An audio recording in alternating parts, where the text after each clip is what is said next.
Monstros pré-históricos que foram ressuscitados no estilo Jurassic Park. Eu vou contar pra você toda a história, então acompanhe o vídeo completo. Eu sei que você vai dizer, pô Henrique, mas peraí, como é que você tá dizendo que isso aqui é um monstro pré-histórico se o bichinho é tão fofinho assim? Bom, esse trata-se de um filhote de lobo terrível, Canis dirus, que foi extinto há 10 mil anos atrás. E ele era um pouco mais robusto do que o lobo moderno, tá bom? O crânio era um pouco maior. Eu já vou mostrar tudinho pra vocês. Olha, ele aqui com 1 mês de idade, claro que eu quero um monstrinho desse, não vou te negar, mas trouxeram um bicho extinto de volta à natureza. Eles aqui com 3 meses de idade. Na verdade, nesse caso são dois, o Rômulo e o Remus. Não para por aí, porque já fizeram um terceiro, uma fêmea. E aí vai poder ter cruzamento. Mas, no primeiro momento, você tem aqui os dois irmãos, fofuchos danado, que são o Rômulo e o Remo. Henrique, mas como assim eles eram lobos diferentes? Me parece um lobo normal. Aí é que está o problema da história. Para você ter uma ideia, no Game of Thrones você tem aí o Fantasma, que é aquele lobo do Stark. Aliás, os lobos dos Starks seriam uma alusão a esse Canis dirus, ou lobo terrível. Você vai entender por que ele era chamado de lobo terrível. Aqui eu tenho 2 crânios, tá bom?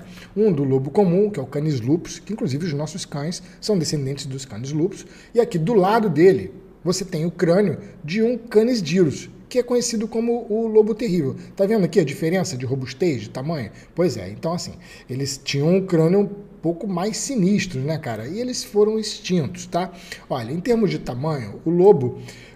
um lobo adulto, macho, no máximo pode chegar a 80 quilos, tá bom? Já foi encontrado até com 85 quilos na Ucrânia, o lobo cinzento. Mas o Canis dirus poderia ter uma média de 80 quilos. No entanto, eles não eram muito maiores do que os lobos, porque as patas eram um pouco mais curtas. A sua dentição também, mais robusta, sugere que eles tinham uma dieta assim de, sabe, um pouco mais carniceiros, mas um pouco menos ágeis, né? Poderiam se alimentar de animais maiores, mais lentos. A gente ainda não tem ideia completa. Porém, para mim, basicamente, o que eu estou vendo aqui, 2 lobos. Tá, mas Henrique, qual é a controvérsia nisso? Olha, a controvérsia que eu vejo nisso tudo é que será que eles realmente são Canis dirus?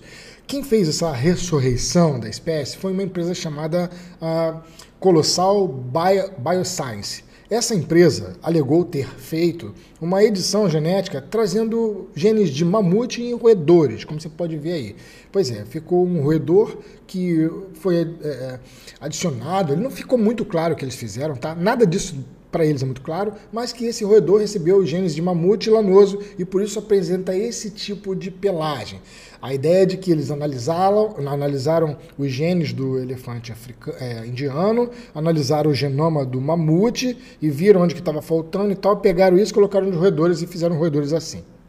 Não sei se isso é uma realidade ou se esse roedor é apenas um rato aí, que foi selecionado. Os caras estão falando, metendo um caô, que é um roedor com gene de mamute. A ideia da empresa Colossal Bioscience é trazer animais extintos, como por exemplo o tigre marsupial, como por exemplo o mamute, como por exemplo o tigre dente de sabre. Henrique, mas que loucura é essa? Para que trazer os bichos de volta? Olha, vários desses animais foram extintos pelo ser humano mesmo. Então assim, eu acho que é uma obrigação biológica. Mas será que seria trazer o animal de volta?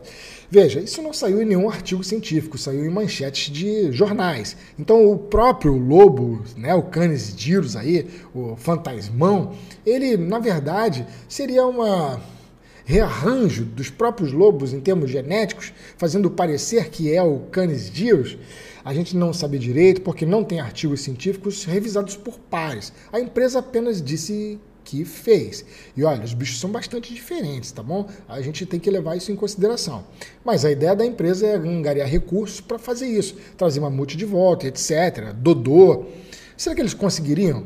Na verdade, você não vai conseguir trazer a espécie em si de volta, porque o recurso genético é muito pouco. Além disso, você vai precisar das espécies existentes. Como, por exemplo, para você trazer um mamute, você vai precisar dos óvulos de uma Elephas maximus, né? Uma elefanta indiana. E aí você vai ter que fazer alguma edição genética, mas já é algum passo. É algo do tipo Jurassic Park. Mas que doideira, para que trazer os bichos de volta? Uma das desculpas seria o próprio aquecimento global, até porque vários desses animais viviam lá no permafrost. Então, assim, o permafrost é aquela camada de gelo, por exemplo, que tem na Sibéria, no Ártico, onde você tem permanentemente congelado, o nome já diz, né? E o que acontece é que o gelo é um excelente isolante térmico. E se você não tem os animais para pisotear o gelo, então aquela camada de gelo que se formou faz com que o solo, de certa forma, fique um pouco preservado em termos de temperatura, não dando tempo de gelar mais. Se você tem os animais pisoteando quando começa a nevar, o frio vai ser mais intenso, o solo vai ficar mais congelado e depois vai se formar a camada de gelo. É sabido que grandes animais ali naquela região onde você tem a Sibéria, etc., inclusive era a maior savana que existia na megafauna, você tinha rinocerontes ali gigantescos, mamute, etc. Esses animais foram extintos e, olha, possivelmente pelos seres humanos, tá bom? Então, veja, os experimentos que essa empresa diz estar fazendo são imprescindíveis. Além do mais, a gente tem que lembrar que a gente precisa de colonizar outros planetas e entender que a bioengenharia é fundamental. Porque, afinal de contas, não que você vai botar mamute em outro planeta, mas a gente pode começar a pensar em coisas como, por exemplo, levar algas azuis, né, a cianobactérias, para, de repente, trazer oxigênio para algum lugar. Lembra que Vênus, por exemplo, é um local que tem 400 graus de temperatura, mas é rico em CO2, etc. Algumas edições genéticas e alguns micro-organismos poderiam ser interessantes para que a gente pudesse modificar meio ambiente, fazer um meio ambiente novo em outros planetas. Cara, isso aí não é uma viagem completa, não. Eu acho até uma coisa legal.